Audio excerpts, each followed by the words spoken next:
I've been meaning to do this review for like 2 years now.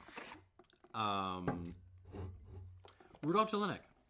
I have reviewed a whole bunch of their products, including their 10-year-old Slivovitz, and really enjoyed them. But somehow I've never gotten around to this thing, which, if there is a Slivovitz in a store near you, there's a very good chance it's this one. And I thought with Hanukkah coming up, this would be a great time to talk a little bit more about kosher spirits. I did do like a whole video on kosher spirits, and I will link that up below if you're interested. But here I just wanted to review an old favorite. This is, of course, Kosher for Passover. Before I even pour this, I do have to make a complaint about one thing. Ready?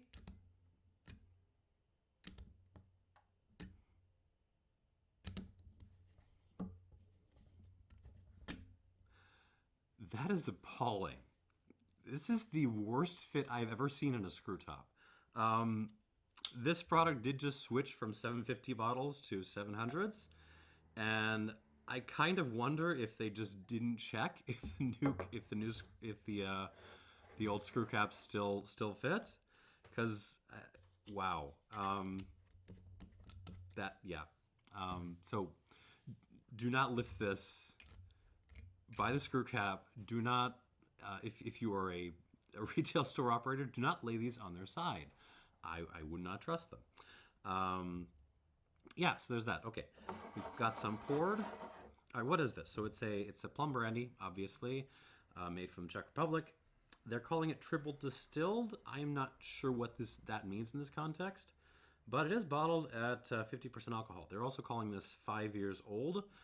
I have tried this before. I got my little notes here, and I did not detect any hints of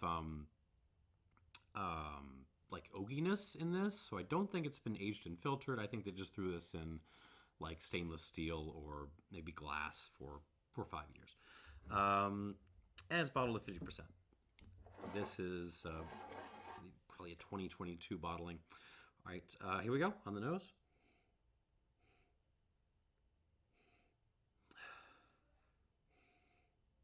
I mean, so yeah, plum.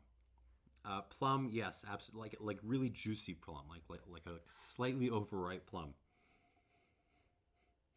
But then, kind of beyond that, there's also a lot of fig in this, a lot of mulberry. I've kind of become obsessed with mulberry after my mulberry brandy moment a little while ago. Mirabelle as well, so like orange plum. Little hints of like parsley and like cinnamon. It is a little bit spirity. It's a little bit, I wouldn't say nippy or anything. It's not the alcohol coming through. It's just, I feel like, I'm guessing this was distilled to relatively high strength, like maybe mid 80s up to 90% alcohol.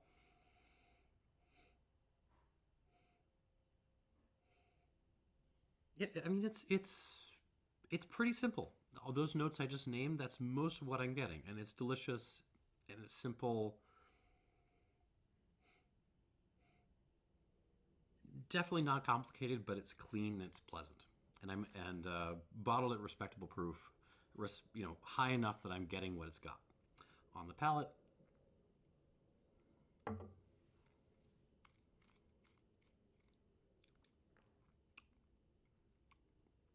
just realized I forgot to bring ice. Ice will be important in a moment, so I gotta go get some. On the palate, again, it's very, very simple, but very nice. Ripe plum.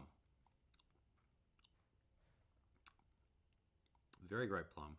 White pepper, that kind of mulberry thing again, mulberry and mirabelle. There's something almost grainy in this.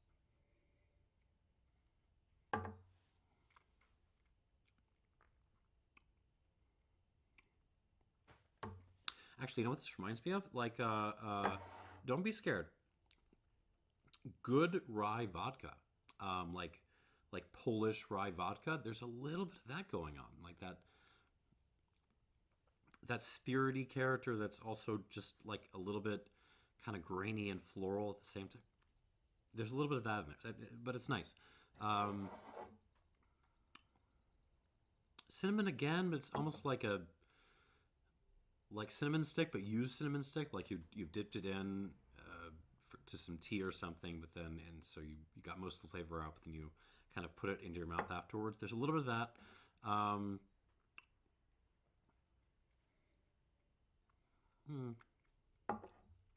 Little bit of a pomace brandy kind of thing, almost a Siperu kind of note in there. So slightly stemmy, slightly earthy. Finish is slightly spirity, but pretty modest, pretty good for something at this price point. So I'm going to add some water to this. We shall come back to it in a moment. Like 2 squirts should be about what I need. So as long as we're talking about kosher spirits, I do need to make an addendum to my overview that I made, a couple of months ago. So I mentioned in that video that with the exception of Passover, most traditional American whiskeys are absolutely kosher, straight out of the bottle. As long as they haven't had any interesting finishes, if they've just gone into virgin charred oak, you are good. There's an exception though, and that exception is almost everything from Sazerac. So Buffalo Trace products, Barton products, and Bowman products. All 3 of those distilleries are not kosher, with some exceptions. You see, Buffalo Trace is owned by William Goldring, who is a Jew. And Jews, during Passover, not only cannot consume chametz, so this set of grains, which is always under debate, but they also cannot own it. This is normally not a huge problem. You can sort of symbolically sell it off to a non-Jewish friend and then symbolically buy it back afterwards.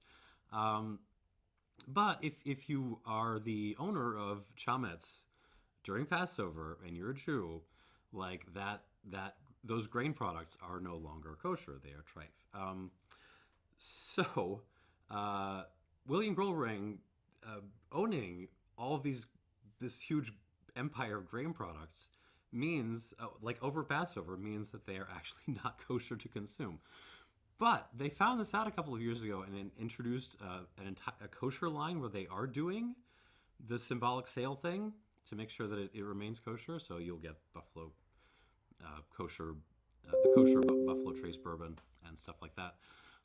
Why they don't do that with just the entire company, I don't know. But that's just kind of a fun detail. That is a thing that happens. So don't buy Sazerac products for your kosher needs unless they actually say kosher on them. All right, back to the Jelinek. On the nose, now with a squirt of water. Water brings out the like Mirabelle kinds of elements on this. I mean, I know Mirabelle is it's a plum, but it's something I take as distinct from, like the kind of purpley plums on the label here. But yeah, I'm absolutely getting an intense Mirabelle kind of hit. And a touch of pepper. And a little bit of that kind of rye vodka thing is creeping through on the nose now. On the palate.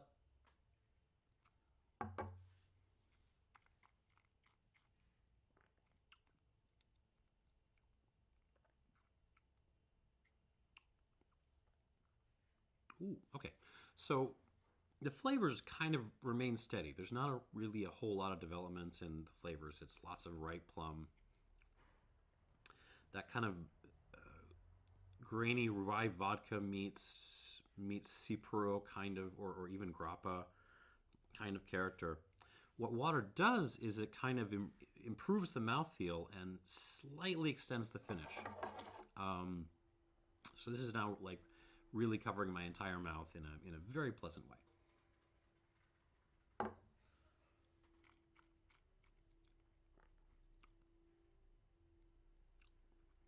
Yeah. Again, it's pretty darn simple.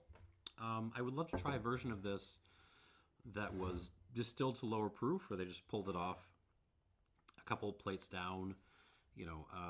Just bring a little bit more of those congeners, that really intense plum flavor. But this is absolutely good stuff. I'm going to give this 82 plus.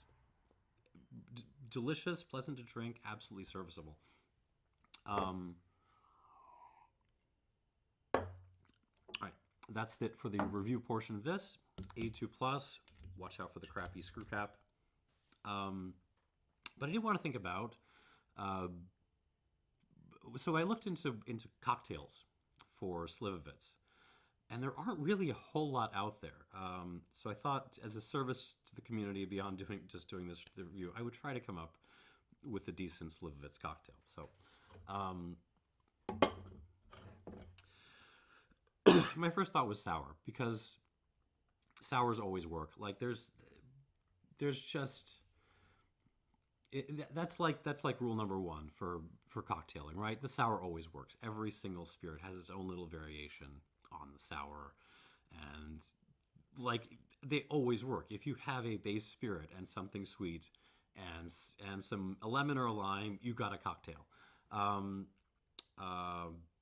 But I wanted to make a little bit of fun, a little bit distinctive to Slivovitz. So I found my copy of the Flavor Bible, which is absolutely one of my favorite books ever written. It is, if you cook like me and you start from ingredients rather than recipes, you absolutely need to have a copy of this. This is the vegetarian version, which just gives more love to non-meat stuff. And when I looked into the Plum section of this for ideas, a couple of things stood out to me. Plums apparently go very well with citrus, lemon and lime, and orange, but I'm going to leave out the orange. And they go well with nuts, and they particularly mentioned almonds. And that reminded me of some experiments I did with a cocktail called the Army and Navy, when I had a huge bottle of orgeat, to get through a couple of years ago. I never really... So basically an Army and Navy is a gin sour with a dash of bitters and the simple syrup replaced by orgeat. And so I thought, well, why not just make, a Slivovitz pear brandy twist on the Army and Navy. And that is what we're going to do today. So I've got my lemon juice, half an ounce of lemon, really a little bit less than a half an ounce. It's like maybe 3/8 I found worked best. The other thing with the Army and Navy, aside from my just not finding a gin that really seemed to work with it, or a combination of ingredients that really worked with it, was it's most of the versions I found ended up with like a 4.5 ounce cocktail, and I really want like my cocktails to be maybe 3 ounces or so. So I'm going to tone that down. We're going to do half an ounce of orgeat. This is our sweet.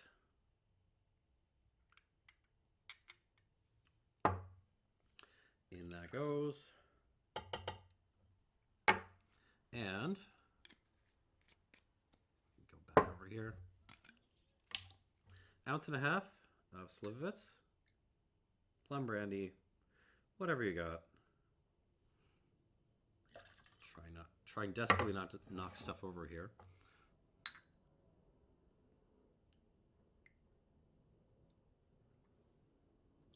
Ounce and a half. And dash of bitters. I did pony up for the $14 4-ounce bottle of Angostura, because that's what works best. $14. Like, if you know of any cheaper, like, actual alternative to Angostura, please put that in the comments below, because the internet was not helpful on this. And I'm going to add a pinch of cinnamon. Whoop, it's more than a pinch, but that's not a problem. I find I'm going to garnish with a pinch of cinnamon as well, but I find actually putting some in the shaker does wonders. All right, and I think that's it. I actually forgot to bring ice, so I'm going to run back and get myself some ice. I'm going to pause this. I have got my ice. All right, I'm going to put a couple of cubes in there. If I can get these things out of the tray.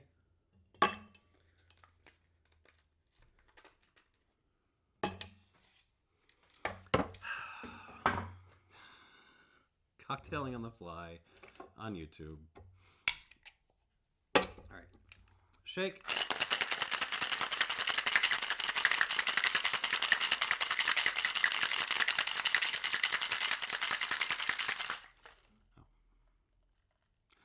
I just realized I forgot my rock glass. So I'm going to improvise. We're going to use my water glass, my Bunnahabhain glass. Because I am not going back over again. And strain. Oh yeah, little bits of cinnamon floating around. That is what I want. And I'm going to garnish with another dash of cinnamon. Come on, dash. All right, good enough. And just a simple like lemon peel. Just press it a little bit, and in it goes. And that is your little Slivovitz twist on the Army Navy. I'm going to call this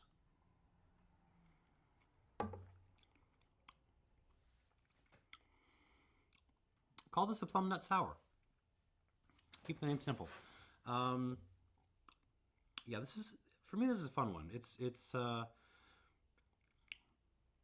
doesn't have a whole lot of development on the palate, but every time I try it, the different things come through. Sometimes I get the orgeat, the cinnamon, the Slivovitz, the lemon.